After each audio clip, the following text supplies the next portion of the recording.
ఇప్పుడు చాలా మంది ప్రీచర్స్ కూడా ఏమంటున్నారంటే బైబిల్ అంతా కలిపి చేర్పేసినారు, బైబిల్లో ఉన్నది లేదు, లేనిది పెట్టేసినారు. సో ఒక లో వ్యూ అనేది ఉంది. Okay, but the Bible claims for it self almost 3500 times కంటే ఎక్కువ దస్ సేస్ ద లార్డ్. దేవుడే స్వయంగా మాట్లాడుతున్నట్టు.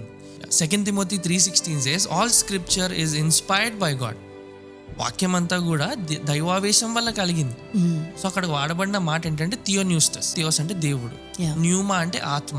సో దేవుని ఆత్మ, దేవుని ఊపిరి, లేక ఇంకొక మాటలో చెప్పాలంటే దేవుని నోటి మాట. సో లేఖనాలు అనేవన్నీ ఏదో చులకనగా తీసేసి ఇదేదో మనుషులు చేసింది కాదు. పరిశుద్ధాత్మ దేవుడు ఏదైనా గొప్ప బహుమానం మనకి ఇచ్చినట్టు that's the word of God. So it's inspired. చెప్పాలంటే ఈరోజు పాటలు పాడాలంటాం కానీ దేవుణ్ణి తెలియకుండా ఏం పాటలు పాడతాం? దేవుణ్ణి తెలుసుకోకుండా ఏం ఆరాధిస్తాం? ఓకే, సో పాటలు చాలా పాడాలి, దేవుణ్ణి ఉన్నతంగా ఆరాధించాలి, కానీ నువ్వు వాక్యాన్ని తెలుసుకుంటూ ఆరాధించాలి. బైబిల్ గ్రంథం ఈ విధంగా చెప్తా ఉన్నది, సింగ్ విత్ అండర్స్టాండింగ్. గ్రహింపుతో పాడాలి. గ్రహింపు బైబిల్ చదివితే వస్తుంది.